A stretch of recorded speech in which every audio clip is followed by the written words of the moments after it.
말씀하시면 내가 나가리다. 주님 뜻이 아니면 내가 멈춰서리다. 나의 가고 서는 것 주님 뜻에 있으니 오 주님 나를 이끄소서. 주님 말씀하시면 내가 나가리다. 주님 뜻이 아니면 내가 멈춰서리다. 나의 가고 서는 것 주님 뜻에 있으니 오 주님 나를 이끄소서. 뜻하신 그곳에 나 있기 원합니다. 이끄시는 대로 순종하며 살리니 연약한 내 영혼 통하여 일하소서. 주님 나라와 그 뜻을 위하여 뜻하신 그곳에 나 있기 원합니다.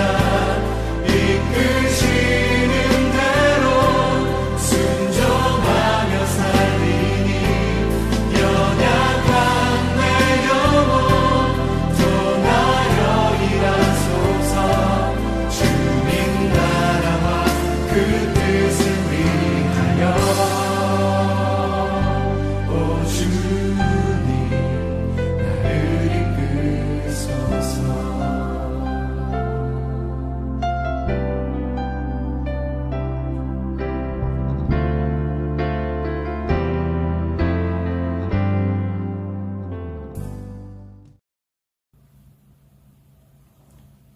여호와 자기 하나님에게 소망을 두는 자는 복이 있도다. 천지를 지으신 하나님, 오직 하나님의 은혜로 저희를 용서하시고 구세주 예수님을 따르게 하심에 감사합니다. 비록 몸은 떨어져 있으나 저희를 성령으로 연합하게 하시어 주님을 찬양하고 말씀을 듣고 따를 수 있도록 하여 주심에 감사합니다. 이 자리를 함께하지 못하는 성도들에게도 하나님의 사랑과 은혜가 따뜻하게 전달될 수 있기를 간구하며 현재 저희가 겪는 고난과 역경을 이겨낼 수 있도록 지혜를 주시고 오직 예수님의 평강 안에서 위로를 받게 하여 주소서. 하나님 뵙기를 언제나 소망하며 그 앞으로 달려가는 저희 소망부 가족과 하나님의 백성된 모든 성도들에게 하나님의 영광이 함께하기를 예수님 이름으로 기도드립니다. 아멘. 오늘 하나님의 말씀은 출애굽기 16장 3절. 이스라엘 자손이 그들에게 이르되 우리가 애굽 땅에서 고기 가마 곁에 앉아 있던 때와 떡을 배불리 먹던 때에 여호와의 손에 죽었더라면 좋았을 것을 너희가 이 광야로 우리를 인도해 내어 이 온 회중이 주려 죽게 하는도다. 이는 살아계신 하나님의 말씀입니다. 아멘. 샬롬 소망부 친구들 반갑습니다. 한 주간도 잘 지냈나요? 먼저 좋은 소식을 나누겠습니다. 코로나 확진자가 조금씩 줄어들면서 교회에서 대면 예배를 진행하게 되었고 우리 소망부도 11월 8일부터 예배를 드리기로 했습니다. 주중에 총무 선생님께서 여러분들 부모님께 전화를 드릴 텐데 참석 가능한 친구들을 조사하겠어요. 그런데 마스크를 꼭 착용해야 하고요. 거리 두기를 하면서 예배를 드려야 한다는 점, 그리고 아침에 차량 운행은 없다라는 것, 이 점 유념해서 가능한 친구들은 잘 응답해 주면 좋을 것 같습니다. 아직 코로나가 끝난 것이 아니기 때문에 교회에 오기에 불편한 친구들은 기존에 드렸던 것처럼 집에서 온라인으로 예배하면 되겠습니다. 지난주 설교 제목은 홍해를 건너 약속의 땅으로였어요. 오늘도 말씀에 들어가기에 앞서 퀴즈를 통해서 지난주 설교 내용을 복습해 보는 시간을 가져보도록 하겠습니다. 첫 번째 문제입니다. 모세가 이스라엘 백성들과 건넜던 바다의 이름은 무엇이었나요? 네, 바로 홍해였죠. 두 번째 문제, 홍해를 건널 때 어떤 땅으로 건넜다라고 성경은 말하고 있나요? 네, 바로 마른 땅이었습니다. 끝으로 세 번째 문제, 하나님께서는 불가능한 일이 있으실까요? 네, 없다입니다. 오늘은 시리즈 설교 19번째 이야기 채우시는 하나님이라는 제목을 가지고 출애굽기 15장 22절에서 17장 7절까지의 내용을 함께 살펴보도록 하겠습니다. 홍해바다를 만 땅으로 건너며 애굽의 군사들을 무찌르신 하나님의 놀라우심을 경험한 이스라엘 백성의 미래는 매우 밝아 보였습니다. 하나님은 모세를 통해서 하나님의 백성을 애굽의 노예 생활에서 구원하셨고 그들을 위해서 싸우셨고 홍해를 가르셨고 또 애굽의 군대를 물리치심으로 하나님의 능력을 세상 가운데 보이셨습니다. 하나님은 이스라엘 백성들을 아브라함에게 약속하신 땅으로 인도하셨어요. 그러나 이스라엘 백성은 애굽에서 가나안으로 바로 향하지는 못했습니다. 하나님은 이스라엘 백성을 광야로 인도하셨습니다. 이스라엘 백성들은 여러분 잘 알다시피 급하게 애굽에서 나오느라 많은 것이 부족했어요. 목마름과 배고픔으로 홍해의 기적을 보았음에도 불구하고 그들은 하나님을 신뢰하지 않고 불평과 불만을 토해내었습니다. 또한 이는 모세를 향한 비난으로 이어졌습니다. 그들은 하나님의 선하심을 의심했습니다. 이스라엘 백성의 굶주림은 계속되었고 그들의 삶은 절망으로 이어졌어요. 그러면서 그들은 출애굽기 16장 3절 말씀을 통해서 이렇게 이야기하고 있습니다. 이스라엘 자손이 그들에게 이르되 우리가 애굽 땅에서 고기 가마 곁에 앉아 있던 때와 떡을 배불리 먹던 때에 여호와의 손에 죽었더라면 좋았을 것을 너희가 이 광야로 우리를 인도해 내어 이 온 회중이 주려 죽게 하는도다.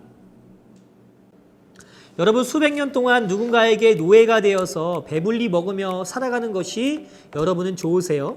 아니면 배가 조금 고프더라도 자유의 몸으로 배고픈 삶 가운데 삶을 살아가는 것이 좋으세요? 상식적으로 우리가 생각해봐도 거의 대부분의 사람들은 바로 이 자유를 택할 것입니다. 그런데 이스라엘 백성들은 먹지 못하고 마시지 못한다고 해서 하나님과 모세에게 원망과 불평을 하고 있습니다. 하지만 하나님께서는 선하신 분이셨고 하나님과 함께하는 백성의 삶에 자유뿐만이 아니라 채움을 허락해 주셨습니다. 하나님께서는 다시 한번 이스라엘 백성들의 부르짖음에 응답하셨고 그들의 필요를 정확하게 채워주셨어요. 하나님께서는 배고픔에 굶주려 있는 백성에게 저녁에는 메추라기, 바로 새의 한 종류를 보내주셔서 이스라엘 백성들이 애굽에서 그리워했던 고기를 마음껏 먹을 수 있도록 하셨습니다. 그리고 아침에는 땅 위에 작고 둥글며 조그만 서리 같은 것이 쌓였는데 모세는 이것 또한 하나님께서 너희들에게 주신 양식이다 라고 말했어요. 이스라엘 백성들은 이것을 만나라고 불렀는데요. 이는 이것이 무엇이냐 하는 뜻을 가지고 있었습니다. 하나님께서는 각 사람이 먹을 만큼만 만나를 거두라고 말씀하셨어요. 그리고 안식일 전날에는 만나를 2배로 거두라고 하셨습니다. 왜냐하면 7번째 날인 안식일에는 쉬어야 했기 때문이죠. 안식일은 바로 하나님을 예배하는 쉼의 시간이기 때문이었어요. 그러나 이스라엘 백성은 하나님의 명령을 따르지 않았습니다. 만나를 많이 거두어 들어 다음날 아침까지 남겨두었다가 벌레가 생기고 냄새가 나서 먹지 못하는 경우도 있었고요. 또 어떤 사람은 안식일에 만나를 거두려고 했지만 앞서 말했던 만나는 안식일에 내리지 않았습니다. 그런데 신기하게도 안식일이 되었을 때 2배로 거두어 들인 만나는 썩지 않고 백성들이 먹을 수 있도록 하나님께서 허락하셨어요. 이는 모든 필요와 채움은 하나님께로부터 왔으며 하나님의 명령대로 준행하는 자에게 결코 배고픔과 궁핍이 없음을 보여주는 하나님의 놀라운 계획이었습니다. 하나님께서는 한꺼번에 많은 것들을 주시지 않으셨어요. 하루하루마다 날마다 채우셨습니다. 이는 그 음식을 보며 하나님을 기억하라 라고 하신 뜻이 담겨져 있는 것이죠. 여러분 아무리 좋은 음식도 먹을 것도 하나님의 명령대로 행하지 않는다면 얻을 수 없고 모두 썩어지고 버려지는 것이 될 뿐이었습니다. 이렇게 이스라엘 백성들은 광야에서 머무르는 40년이라는 시간 동안 만나와 메추라기를 부족함 없이 먹을 수 있게 되었습니다. 하나님께서는 또한 광야에서 마실 물이 없을 때에도 반석에서 솟아나는 마실 물도 이스라엘 백성들에게 허락해 주셨어요. 바로 그들의 삶에 의식주 전부를 채워주신 것입니다. 사랑하는 소망부 친구들, 요한복음 6장 31절과 35절 말씀에 보면 예수님은 자신 스스로를 생명의 떡이다라고 말씀하십니다. 하나님은 하나님의 백성의 필요를 채우시는 만나를 주셨고 우리의 영적인 필요를 채우기 위해서 2000년 전 예수님을 우리 가운데 보내주셨습니다. 이스라엘 백성들은 이 땅에서 살아가기 위해서 떡이 필요했지만 하나님께서는 먹는 떡보다 더 귀한 생명의 떡이신 예수님을 우리 가운데 보내주셨습니다. 그래서 우리는 예수님을 믿기만 하면 구원을 받게 된 것이죠. 여러분, 우리는 의식주 중에 무엇 하나 없으면 참 많이 불편해합니다. 하지만 보통으로 주어진 나에게 허락되어진 것들에 대해서는 감사하지 않을 때가 참 많이 있는 것 같아요. 왜냐하면 우리 인간들은 내게 주신 하나님의 은혜에 대해서는 자꾸 잊어버리고 망각하기 때문입니다. 여러분, 한번 생각해 보세요. 나의 부모님이 이 땅에 계시지 않았더라면 과연 우리의 생명이 존재할 수 있었을까요? 불가능했던 일이죠. 우리는 이렇게 감사를 잊고 살 때가 많았습니다. 또한 나의 주변에 소중한 친구들을 허락하시지 않으셨다면 우리는 외로움 가운데 살게 되었을 것이에요. 우리는 늘 불평하고 불만하면서 살 때가 참 많이 있는 것 같습니다. 나에게 주어진 것들에 감사하기보다 하나님을 원망하고 불만을 이야기할 때가 참 많이 있는 것이죠. 전도사님의 삶도 마찬가지인 것 같아요. 그러나 분명 우리가 잊지 말아야 할 사실은요, 하나님은 하나님의 자녀들에게 좋은 것으로 베풀어 주시길 원하시는 분이시며 또한 세상 끝날까지 우리와 함께 하시며 우리의 삶의 영원한 공급자가 되어 주신다는 사실입니다. 그 어떤 것도 우리의 삶을 채워줄 수 없지만 바로 하늘에 계신 하늘 아버지께서 우리의 삶을 채우신다는 것이에요. 광야에서 이스라엘 백성들을 채우신 것처럼 하나님께서는 아들이신 예수님을 이 땅 가운데 보내주셔서 영적인 필요를 우리 가운데 채워주셨습니다. 또한 교회를 통해서, 소망부를 통해서 우리는 예수님을 통해서 하나님께 더욱 가까이 나아갈 수 있습니다. 그리고 그 예수님은 우리에게 있어 영원한 생명을 주시는 생명의 떡이시라는 사실을 늘 잊지 않는 우리가 되기를 원합니다.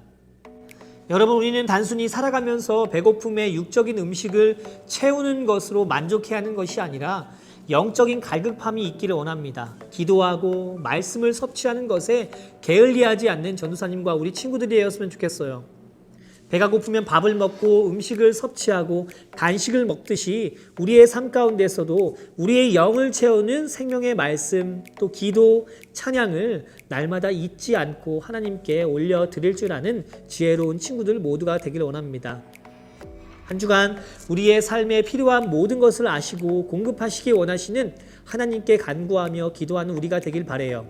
그리고 하나님께 이스라엘 백성들처럼 불평과 불만을 이야기하는 것이 아닌 감사와 하나님을 신뢰할 수 있는 믿음을 우리 가운데 허락해 달라고 기도하는 전도사님과 우리 친구들 모두가 되기를 원합니다. 또한 24시간 동안에 10분의 1이라도, 아니 100분의 1이라도 하나님께 드릴 줄 아는, 물질뿐만이 아니라 시간까지도 하나님께 드릴 줄 아는 겸손하고 지혜로운 전도사님과 우리 친구들 모두가 되길 원합니다. 함께 기도하겠습니다. 사랑의 하나님, 우리의 모든 삶의 필요와 체험을 아시는 하나님의 이름을 높여드리기를 원합니다.